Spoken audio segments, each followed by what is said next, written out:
গোকামুখৰ দৰে থুনুকা পাহাৰত বৃহৎ নদীবান নিৰ্মাণ কাৰ্য কিমান গ্ৰহণযোগ্য এই কথা ইতিমধ্যে বিশেষজ্ঞ সমিতিয়ে কৈছে। তাৰ পাছত এতিয়া প্ৰকৃতিৰ ওচৰত হাৰ মানিব লগা হৈছে NSPC কৰ্তৃপক্ষই। আমি বৰ্তমান উপস্থিত আছোঁ NSPCৰ বিৰুদ্ধে জাঙুৰ খাই উঠিছে অসম জাতীয়তাবাদী যুৱ ছাত্ৰ পৰিষদ ধেমাজি জিলা সমিতি আৰু গোকামুখ আঞ্চলিক সমিতিয়ে।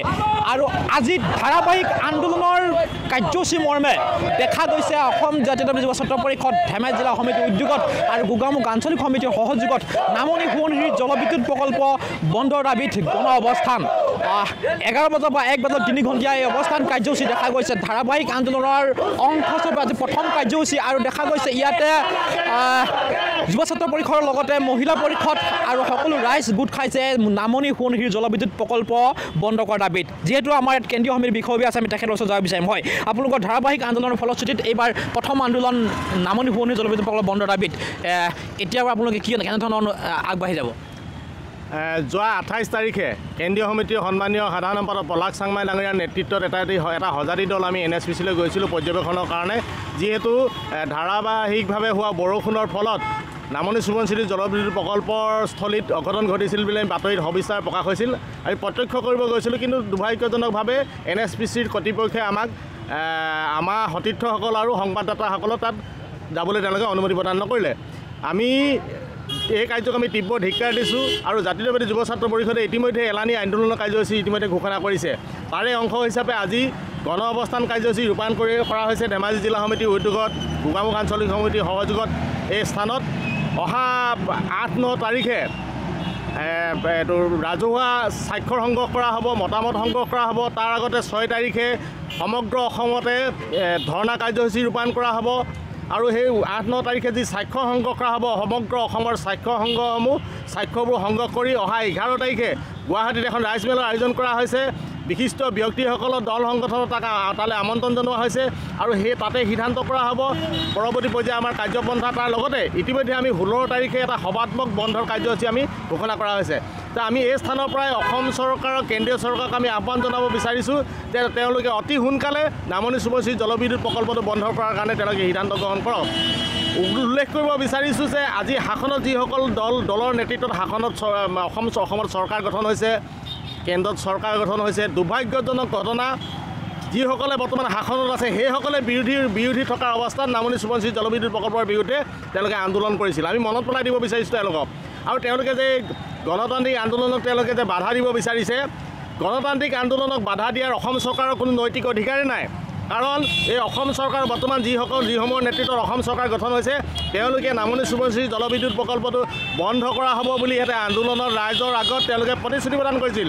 আমি মনত পেলাই দিব বিচাৰিছোঁ যে 2010 চনত BJP দলে তেওঁলোকে ইয়াতে এটা বৃহৎ সমাৱেশ অনুষ্ঠিত কৰিছিলে, য'ত ৰাজনাথ সিং ডাঙৰীয়া সেই সময়ত ৰাষ্ট্ৰীয় সভাপতি আছিলে।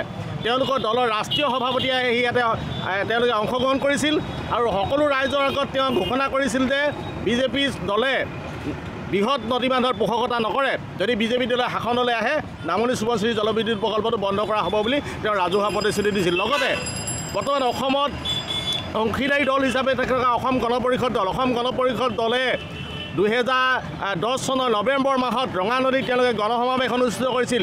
তালৈ অসম গণ পৰিষদ দলৰ কেন্দ্ৰীয় নেতৃত্ব সকলো উপস্থিত আছিল আৰু ৰাজহুৱাভাৱে তেওঁলোকে নামনি সোৱণশিৰি জলবিদ্যুৎ প্ৰকল্পটো বন্ধ কৰিব লাগে বুলি তেওঁলোকে ঘোষণা কৰিছিল, ৰাইজক প্ৰতিশ্ৰুতি দিছিল যে তেওঁলোকে কিবা কাৰণত যদি শাসনলৈ আহে তেওঁলোকে নামনি সোৱণশিৰি জলবিদ্যুৎ প্ৰকল্প বন্ধ কৰিব। কংগ্ৰেছ দলে প্ৰথম অৱস্থাত নামনি সোৱণশিৰি জলবিদ্যুৎ প্ৰকল্পৰ সপক্ষে তেওঁলোকে অৱস্থান গ্ৰহণ কৰিছিল। যেতিয়া তেওঁলোকে বিৰোধীলৈ আহিল 2018 চনত কংগ্ৰেছ দলেও গণসমাৱেশ অনুষ্ঠিত কৰিছিলে। এতিয়া আমি আশ্চৰ্য প্ৰকাশ কৰিছোঁ যে যিসকল ৰাজনৈতিক দল এতিয়া ক্ষমতাত আছে, বিগত দিনতো ক্ষমতাত আছিল, সকলোৱে নদীবান্ধৰ বিৰুদ্ধে আন্দোলন কৰিছে। কিন্তু যেতিয়াই ক্ষমতালৈ আহে তেওঁলোকে নদীবান্ধৰ সপক্ষে তেওঁলোকে মানে কাম কৰা আৰম্ভ কৰে। তো আমি আহ্বান জনাইছোঁ যে নামনি সোৱণশিৰি জলবিদ্যুৎ প্ৰকল্পক লৈ তেওঁলোকে ৰাজনীতি কৰা বন্ধ কৰক আৰু তেওঁলোকে দায়বদ্ধ সহকাৰে যদি তেওঁলোকে এটা আন্দোলন কৰিছিলে তেওঁলোকে ৰাইজক দিয়া প্ৰতিশ্ৰুতি ৰক্ষা কৰক। নিশ্চয় ক্ষমতালৈ অহাৰ লগে লগে মিথ্যাচাৰ আচৰণ কৰিছে বিভিন্ন দল সংগঠন বা দল যিবিলাক ৰাজনৈতিক দল। যিহেতু আমাৰ সৈতে নদী অভিযানকাৰী এগৰাকী লোক আছে যি আচলতে গোগামুখৰ পৰা তেখেতলোকে সেই পৰ্যায়তে ইয়াত নদী বান আন্দোলনৰ হৈ কৰিছে। হয়, আপোনাৰ ওচৰলৈ কিছু আহিছোঁ যিহেতু বহু সময়ত আপোনাক আমি লগ পাওঁ শেহতীয়াভাৱে আপোনাক লগ পাইছোঁ আচলতে চমুকৈ আপুনি কি ক'ব এই মুহূৰ্তত নামনি সোৱণশিৰি জলবিদ্যুৎ প্ৰকল্পটোৰ বৰ্তমান যি অৱস্থাত আছে সেই অৱস্থাটোৰ বৰ্তমান যি পৰিস্থিতি সেই পৰিস্থিতিলৈ চালে আমি দেখা পাম যে চৰকাৰ জনপ্ৰতিনিধি আৰু নামনি সোৱণশিৰি জলবিদ্যুৎ প্ৰকল্পৰ যি কৰ্তৃপক্ষ এই কৰ্তৃপক্ষই বৃহৎ এটা মিথ্যাচাৰৰ আচৰণ কৰিছে আৰু দেখা যায় যে কেইমুঠিমান পইচা বিলাই দি নামনি অংশক বিলাই দি এই সকলো প্ৰক্ৰিয়াৰ পৰা তেখেতসকল মেৰপাছৰ পৰা আঁতৰি যাব বিচাৰিছে মই মাত্ৰ এটা উদাহৰণ আপোনালোকক দিব বিচাৰিছোঁ নামনি সোৱণশিৰি জলবিদ্যুৎ প্ৰকল্পৰ নামনি অংশৰ ফ্লাড প্ৰটেকশ্যন বা বানপানী সুৰক্ষাৰ কাৰণে অসমৰ ৱাটাৰ ৰিচোৰ্চ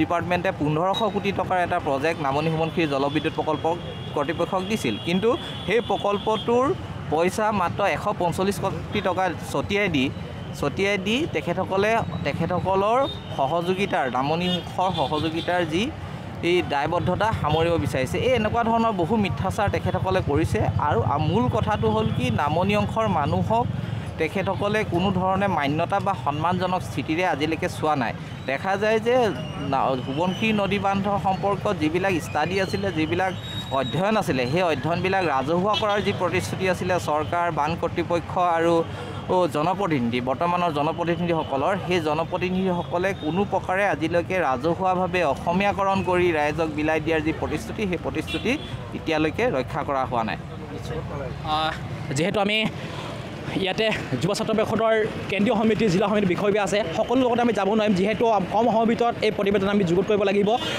এই মুহূৰ্তত ক'ব লাগিব যে নামনি সোৱণশিৰি জলবিদ্যুৎ প্ৰকল্প যি ঠুনুকা পাহাৰত গেৰুকামুখস্থিত যি বৃহৎ নদীবান্ধ যাক জলবোমা বুলি কোৱা হৈছে সেই জলবোমাই যে নামনিবাসীৰ জীৱন সভ্যতাৰ ভাবুকি কঢ়িয়াই আনিব এই কথা দূৰ হৈ পৰিছে আৰু ক'ব লাগিব যে যি সময়ত ৰাজহুৱা কৰিব লাগিছিল তেখেতলোকৰ প্ৰতিবেদন বিশেষজ্ঞ সমিতিৰ প্ৰতিবেদন অসমীয়াকৃত কৰি প্ৰতিবেদন যি আচলতে তেখেতলোকে ৰাজহুৱা কৰিছে ৰাজহুৱা কৰা নাই আৰু ইতিমধ্যে অসম চৰকাৰৰ ইয়াৰ এই সন্দৰ্ভত কিন্তু স্থিতি আৰু প্ৰতিক্ৰিয়া ইতিমধ্যে স্পষ্ট কৰা নাই এই ক্ষেত্ৰত দেখা হৈছে গোগামুখত ধাৰাবাহিক আন্দোলনৰ ফলশ্ৰুতিমৰ্মে যুৱ ছাত্ৰ পৰিষদৰ আজি প্ৰথমটো কাৰ্যসূচী ইয়াৰ পাছত কিন্তু ধাৰাবাহিক কাৰ্যসূচী কৰিবলৈ ইতিমধ্যে আমাক জানিব দিছে হয়